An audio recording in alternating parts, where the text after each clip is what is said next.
Kings and Queens of Quarantine, welcome back to another video and a first of many. Now, guys, what happened in the Washington trade versus the Houston trade between Russell Westbrook and John Wall? And honestly, it's an easy answer from me. Guess who won? Or who won? Honestly, I think Houston won the trade. Now, hear me out for all them Washington people.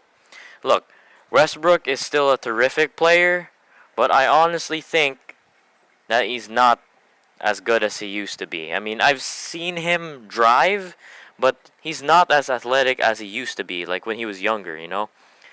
And I'm literally showing you guys highlights of him literally flunking in the playoffs, bruh. As in, brother was straight choking. Like, choking, bro. As in, choking. I mean, look at him. He's turnovering the ball. He was getting the ball stolen from him. This guy was wasting offensive possessions, defensive possessions.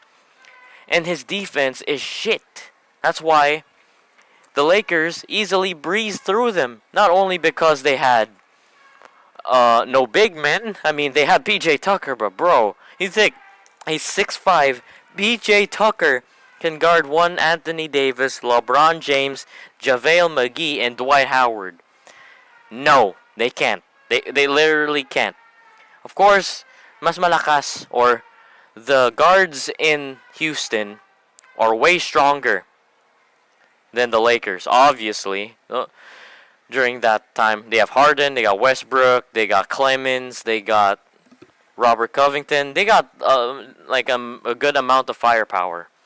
But honestly, guys, the reason why I think Houston wins the trade is the fact that Houston gets a point guard back that they actually needed for the past couple years. What is it? Now, the experiment between Harden and Chris Paul was a really good one. They went to the Western Conference Finals, and literally they were distributing the ball pretty well. I mean, this was nice basketball. This is when Clint Capella was there, and that's when the Rockets actually looked like a basketball team, not a bunch of guards trying to guard one big man, you know? you feel me? But that's what really happened. I mean, John Wall was trapped in Washington for a long time, and he looks like he wanted to go, but people are saying that he's not going, but they just pulled the trigger. And honestly, Wall looks really good in his scrimmages, like I've seen so far. My boy is back, not officially back. I mean, this is his revenge season for all the shit that people keep criticizing, that he ain't an all-star anymore, he isn't an all-star level talent anymore. And I honestly think Wall is probably gonna break out again. Honestly, I predict he's gonna break out, or basta, do better than Russell Westbrook. Because Westbrook, okay, just look at him, man. Look at that effort on defense. It's so minimal. Like, what happened to the passionate, athletic Westbrook that we used to see? The Westbrook that would clamp people up, chase down blocks, jump over people. I mean, we can still see that with Westbrook, but not as much. And as me and my uncles keep discussing, after the age of 31 to 32, your athleticism starts giving out. And what do you guys do? Shoot! LeBron shooting, everybody shooting. I mean, LeBron has no choice but to shoot because it takes less effort to shoot than to attack in the paint. Because attacking in the paint requires a lot of energy. I mean, you're fighting against 4, 5 other people that you actually have to score on. I mean, scoring in the paint is pretty hard. I mean, shooting, it's easy. You stay in one spot or you create space for yourself. But attacking, this is good. But Washington, yes, I think they wanted to get a point guard that's actually active, that's not injured. That's all I could say. I mean, Wall just has to get his legs back. But honestly, they get a good one in exchange. And honestly, the reason why you guys might say, oh, Aaron, you hate Russell Westbrook. Honestly, Russell used to be one of my favorite players. Used to be, alright? Used to be, quote unquote.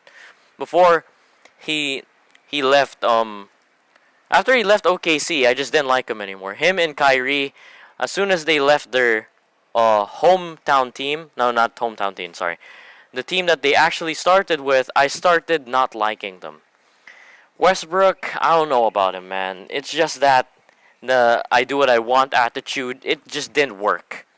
I mean, Carmelo Anthony, Paul George, it imploded, got totally destroyed by a rookie Mitchell. Harden and Westbrook got destroyed by LeBron. I mean, what's next for Westbrook? Is he ever gonna get a ring? Because I bet everybody in the league is gonna get a ring before Westbrook. I'm not saying Westbrook can ever win a championship. I think he can, but he has to really sacrifice it. He has to change how he plays, not this selfish, padding stats type of thing. Because honestly, guys, padding stats at the end of the day is a very ignorant thing to do. Because, yes, who benefits it? You benefit from making your stats high.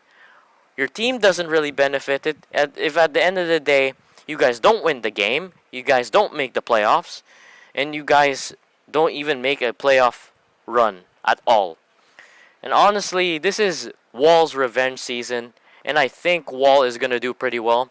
I'm expecting him to average at least 16 points per game, 4 assists, and 5 rebounds. That's what I'm expecting from John Wall. Westbrook, since he kind of fucked up last season, I think honestly he should average at least 17 points per game, and he has to contribute more in Washington. Because at the end of the day, you guys keep saying, oh, Wall hasn't played NBA basketball in years. What are you doing, Ari? I mean, I've seen this guy do open runs with NBA players, NBA G League players, and he looks really healthy. I mean, Wall looks really healthy. It's just whether if he can stay healthy, that's his problem. Because Westbrook is more healthier than Wall. Because Wall gets constantly injured, but there's a reason. Wall is literally a guy that would shut down on defense and literally kick your ass on offense. He's that type of guy.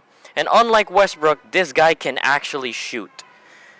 This guy can shoot the lights out. Not saying that he's fucking Steph Curry or something, but this dude at least averages like 35% from 3. Dude is a straight up sniper. Unlike Westbrook, who had the worst shooting in his whole career. I mean, man was airballing everything. Wide open 3, airball. Even a fucking layup, bro. Airball. I mean, my boy has been pressing square and getting very, very late release. I mean, come on, man. I mean, this is my insight, honestly, about what's happening. But let's see, man. I mean, the season's about to begin, and I hope you guys really enjoyed today's video. Now, I thought you guys were like, oh, you guys are probably like, Ari, what happened to the Under the Radar videos? Now, guys, I'm sure you guys are really bored with my content. I'm honestly bored with my content. Not saying it's bad or anything. I've been getting good views and stuff. It's just that I want to expand my creative, what should I say? My creative self. And I think if I keep getting better, like discussing teams and individual players. Because, guys, it takes... I don't know, man. I get bored with talking about individual players and athletes. I love that, but it's getting a little boring for me. And I want to discuss about teams. What do I think about that team or a certain trade or a certain move? But don't worry. Under the Radar is returning next week. It's just that I'm going to alternate schedule. So this week I'll be talking about the teams. Next week I'll be going back to Under the Radar. And the week after that I'll be discussing something else about basketball. Now, my thoughts on the placement of the Rockets. I'm expecting the Rockets to at least make the playoffs. And to be 5th to 6th seed and below. And Washington, I'm just expecting them to at least make the playoffs. At least. I mean, you guys have enough firepower. I mean, you got Davis Bertans, you got Bradley Beal.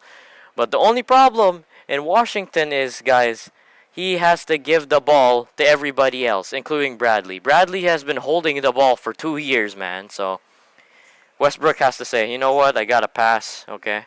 So let's see what happens in this ongoing season. Kings and Queens of Quarantine. See you next week.